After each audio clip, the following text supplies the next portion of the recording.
Sex and the City Season 1. Where to even begin? It's honestly the most underwhelming seasons, other than season 5 and 6 on Sex and the City, but you can tell there's a lot of development needed in the first season and each character on the show. Overall, you can tell season 1 is different from all the other seasons down to the editing style. Like, when do we ever get those little personalized messages where Carrie just looks at the camera and just starts talking to it? I like how they set up season 1 to introduce them as independent women. Overall, there was just a lot of room for improvement, and I'm gonna get into that in this video. The plot of season 1 was kind of one of the most driest plots. Like, everybody was chasing each other. We have Carrie and Big, then Miranda and Skipper, Charlotte trying to chase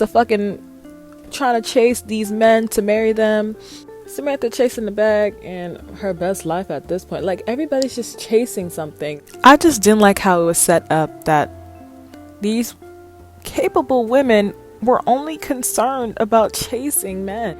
You're successful, white, and live in New York. There are so many other things to be chasing than Big or, a marriage. The characters needed to have more of sense to themselves and to their identity. Carrie and Big, where to even begin? So they meet on the street. Carrie bumps into Big and condoms fell out her purse. Awkward. He picks it up and they go their separate ways. Also, side note, y'all remember when Samantha tried to hit on Big? Does anybody remember that? Like, I don't know. Seeing that interaction really was just wow. You can just tell from the moment Big met Carrie, he was just not that interested in taking her serious. Throughout season 1, he just presents so many red flags to Carrie. It's honestly phenomenal how she didn't just take the hint and leave. But them red flags look pink, and in Sex and the City, pink flags are just fun. Taking her to places he didn't want to be seen with her was 1. 2, he was seeing other women while seeing Carrie. And when she caught him on that date with another woman, she was in front of her homegirls. You know how embarrassing that is?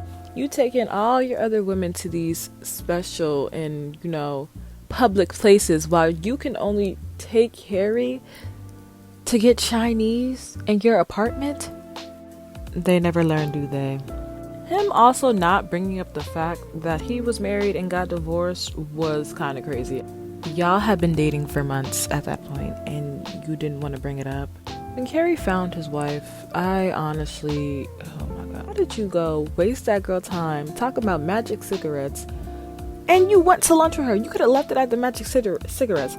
You went and had lunch with this woman and she told you everything about Big. And the tea she spilled on Big was kind of crazy. They got divorced because he cheated, and he cheated with her best friend. And this is not ringing any bells in your fucking head. Like, I don't understand how she didn't stop talking to him after that interaction. I feel like her love for Big is kind of like a fairy tale. Don't feel like she's treating this relationship for what Big is seeing it as or for what it is.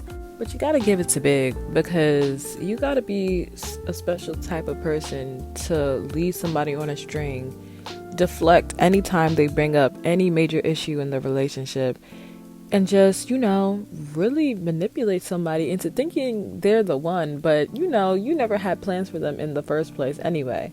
Carrie is in love with this man and nothing clicks in her head until he brings up the fact that he doesn't want to get married again. Going to church when he did not invite you was kind of crazy, but we're kind of past that point, After having lunch with the ex-wife and seeing you on a date with another woman, I think we're just past the point where we know where the line for crazy is. And when she seen Big's mother, Big's mom didn't even know who she was. And at that point, they had been dating for 6 episodes. And in my mind, that has to be like at least a couple of months. And at the church, he tells her this stupid line. Like, he tells her that he needs time and to have faith Carrie, bye. Y'all have been messing around for at least a couple months. 6 episodes means nothing to Big. Now we fast forward to the end of the season and they're about to leave for vacation, and Carrie forces Big to make a decision. She is no longer trying to play the fool in love. She wants to be a fool in marriage, a fool in a relationship, a fool that has the wifey title. Bruh, she was so down bad. She was over here telling Big, tell me I'm the one.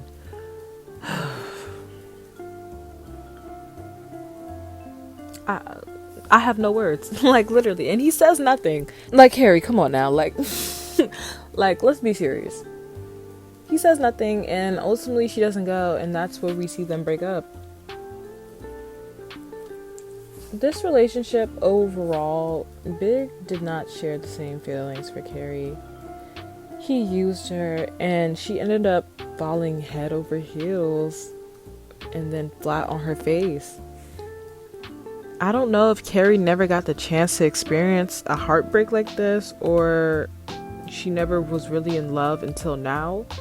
But her behavior season 1 is just no way. There's no way someone in their 30s should be acting like this. There were multiple signs that Big was just never trying to be serious with her, but you know, she was in love, and that's all she wanted to be. Carrie and Big get even more complicated in season 2. Well, season 2 definitely in, oh my god, season 3. But that's another video. Now let's move on to Miranda and Skipper, which is basically Big and Carrie in reverse. Skipper is in love with Miranda. He is infatuated by Miranda. He is in love with Miranda. He will do anything for Miranda. Y'all get the point. But Miranda really wasn't that interested in him, which is fine, but you know, she kept him around for convenience, and you know, they stopped talking. Skipper gets a new bitch, and Miranda sees him again out on the town with another woman, and he is parading this girl in front of Miranda. Y'all would have thought he hit the jackpot the way he was flaunting this girl in front of Miranda. She wanted Skipper to be obsessed with her. It strokes her ego. It makes her feel wanted, but she doesn't want to be with him. So she calls up Skipper while he's mid-stroke, and this girl he paraded in front of her. And she's like, come over, and he's like, okay. He stops mid-stroke, y'all, and breaks up with the girlfriend. Wow, like, no, because Miranda dumb as hell for not keeping this man on the line. Like, you're so crazy. Miranda should have seen the signs. You can't string along no man unless he is completely dumb. They gonna leave, because one thing a man ain't gonna do is play the fool for that long because of love. No. And they stopped talking. And I think that's the last we've seen of Skipper. Miranda and Skipper are a prime example on what happens when a woman won't let the relationship progress. I mean, Skipper was a fool, just like Harry. Now, Charlotte and Samantha, I mean, we can get into them, but, you know, I just feel like there's really nothing to explain with Charlotte and Samantha season 1. We see Charlotte being dumb, looking for love in all the wrong men. I just feel like her desperation was really working against her. These men